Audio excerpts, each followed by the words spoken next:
Chapter 7. A Noisy Night. At 7 o'clock, Mrs. Black arrives. She helps cook the dinner and listens to the story. Terrible, She says, every summer there are thieves in Stonecross. They know there are lots of tourists, you see. But you say that tourists don't come here. answers Laura. Yes, well, it depends. Some summers there are a lot. Some summers there aren't a lot. Suddenly, a telephone rings. It is Mrs. Black's mobile phone. Oh, excuse me. She says, and smiles at everyone. She goes to the hall and speaks in a soft voice. Yes. Okay. Don't worry. Everything's all right. I don't know. Perhaps tonight. Perhaps tomorrow night. Okay. Bye. My son. She explains.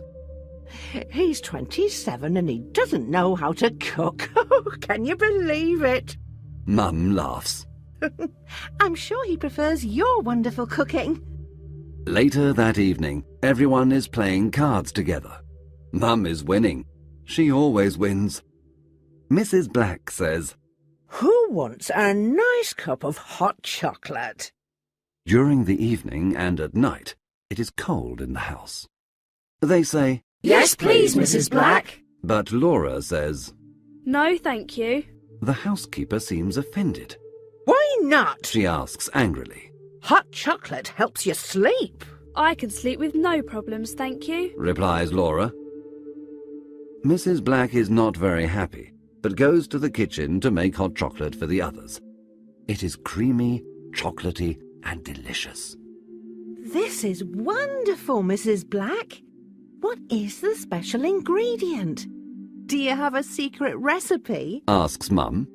It's my grandmother's secret recipe. She says, and laughs. She says good night and goes home. Soon, everyone is very sleepy and goes to bed. Only Laura isn't tired. It is the middle of the night. Outside, the sky is full of stars, but there is no moon. Everyone is sleeping. Mum is dreaming, and Dad is snoring. Suddenly, Laura sits up in her bed. There is a noise. Someone is downstairs. She relaxes. It is probably her father. He sometimes gets up and sleepwalks. But no, she can hear her father.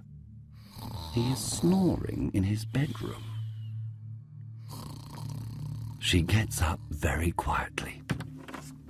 Yes, there is someone. The noise is in the study. She goes downstairs. She is very quiet. When she is outside the study, she stops and listens. She hears the sound of paper. I must be brave. She says, and pushes the door open quietly. Stop, thief! She shouts. But to her surprise, she sees Mrs. Black. She is sitting at Uncle Stephen's desk, reading his notebooks. Oh, Mrs. Black. It's you. Says Laura. Hello, Laura. I can't find my car keys. Perhaps they are here. I don't want to disturb everyone. Oh, all right. Says Laura. But then she remembers Mrs. Black hasn't got a car. At that moment, Dad and Uncle Stephen arrive. They think there is another thief. Dad smiles and laughs. Phew, it's Mrs. Black. Hello, Mrs. Black. You're working late tonight. Uncle Stephen doesn't laugh. What are you doing in my study, Mrs. Black? He asks. She tells him the story of the car keys. Uncle Stephen replies, Tomorrow we can all look for the keys together. Now it's time to sleep. Good night, Mrs. Black. He opens the door and the housekeeper goes out. She doesn't look at Uncle Stephen when she says, Good night, everyone. Chapter 8. Now I remember. For 2 or 3 days, everything is normal and everyone is happy.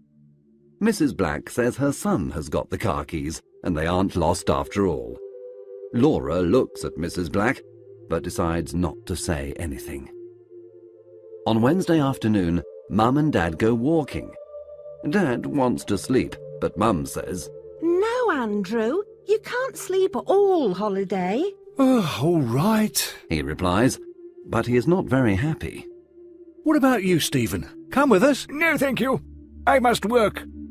Auntie Barbara laughs and says to Mum, Sarah, your husband sleeps all the time, and my husband works all the time. Don't laugh, Barbara. replies Uncle Stephen. My work is very important. Everyone laughs. Sometimes Uncle Stephen is very funny. Today, I want to work a lot. Please don't disturb me. He says, and goes to the study. Can I come with you two? Asks Auntie Barbara. Of course. They reply. They all put on their walking boots and say goodbye to the twins. Max and Laura decide to explore a different part of the village. In the village there is a small hill. It is a strange shape, and on the top there is a stone cross. The village probably has the name Stone Cross because there is a stone cross on the hill. Says Laura. Very clever, Sherlock. Says her brother. They look up to the cross on the hill. 2 people are talking near it. The sun is behind them, and the twins can't see very well.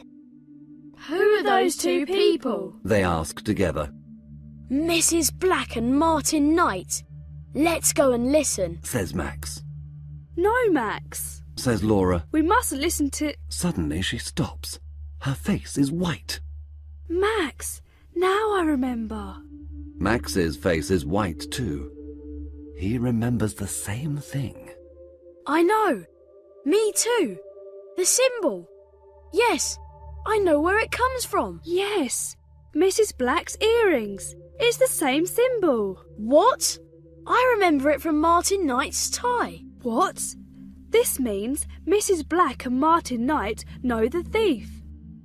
Perhaps one of them is the thief. Do you remember Mrs. Black reading Uncle Stephen's notebook?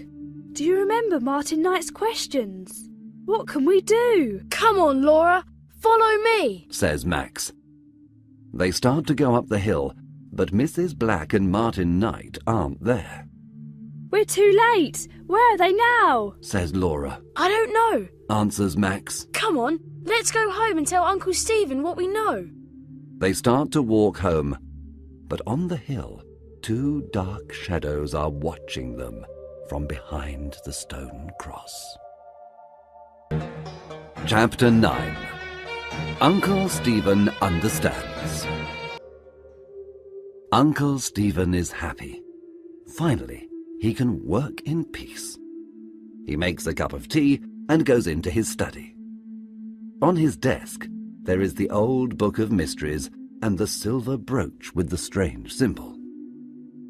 He takes the brooch in his hand and looks at it. He knows it is part of the mystery, but how? The circle is similar to Stonehenge. The triangle is similar to the hills around it. But what does the cross mean?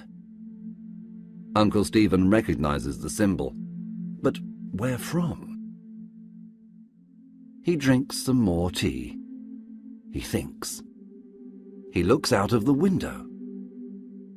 From the window he can see the strange hill in the village and the strange stone cross on the top of it. Wait a minute. He thinks. The strange stone cross. He looks at the brooch. Yes, it's the same. He quickly turns to a page in his old book of mysteries. He reads something and shouts, Yes! Now I understand! Now I understand! I must telephone Professor Johnson in London! He takes the phone and calls the number. Hello, Professor? It's Stephen Morell here. Listen, we must meet. Can I bring the book to you in London? It's not safe here. There's a train at 5 o'clock this evening. It gets to London at 7 o'clock. Yes. See you at the station. Goodbye, and thank you. He puts the phone down and picks up his cup of tea. I'm sure that tea's cold now. Says a cold voice behind him. He turns quickly and sees the shadow of Mrs. Black in the door. What are you doing here? He asks angrily. You don't work today? What do you want? Mrs. Black's earrings shine in the sun. You know what I want, Morell. She says. Give me that book. Chapter 10. A Doctor's Visit. Max and Laura play near a river for some time, but later go back to the cottage. Everything is quiet. They don't have a key, so they knock on the door. Nobody answers. They knock again. And Mrs. Black answers the door. She is wearing an apron, and she has a rolling pin in her hand. She says, Hello, children. I'm making a delicious chocolate cake for lunch. Your Uncle Stephen doesn't feel very well. Your parents aren't here, and I want to help. What do you mean? Uncle Stephen's fine. says Max. He has a headache and a temperature. Mrs. Black replies, He works too hard. This is very strange. Uncle Stephen is never ill. Max and Laura don't believe the housekeeper. I want to talk to my uncle. Says Laura. Me too. Says Max. Mrs. Black is a big woman. She stands in the door, and the twins can't pass. It's not a good idea. She tells them. Your uncle is upstairs. He's resting. I want to see my uncle, now! Repeats Laura. You can't see him! There is a doctor with him now! Mrs. Black shouts. Laura pushes the woman, and she falls to the floor. Max runs past her too. They go to the study, but their uncle is not there. They run upstairs. Uncle Stephen! Are you all right? Shouts Laura, but there is no answer. Max opens the bedroom door.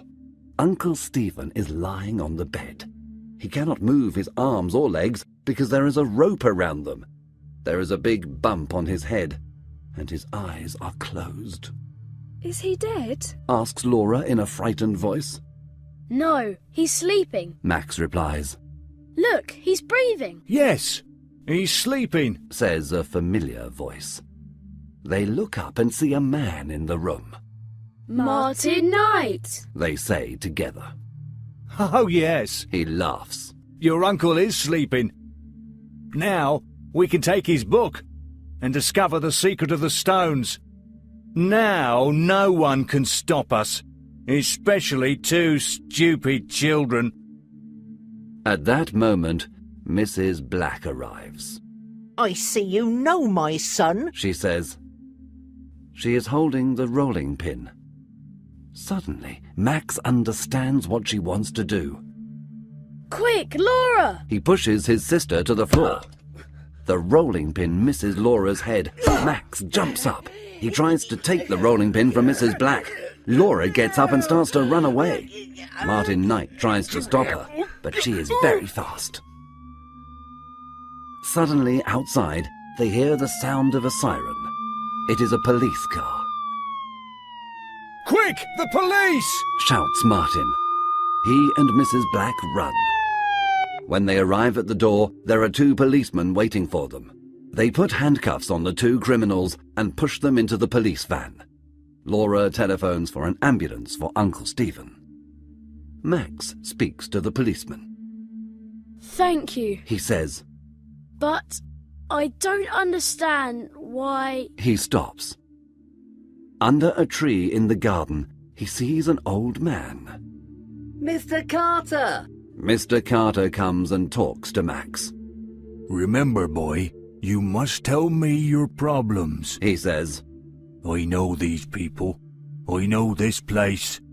I know when there's a problem, Thank you. says Max. You're welcome. The old man smiles. Now, how about a nice cup of tea? Chapter 11. The Secret of the Stones. The next day, everyone is at the hospital. Uncle Stephen is in bed. The doctor says that there is only one problem, the big bump on Uncle Stephen's head. Uncle Stephen opens his eyes.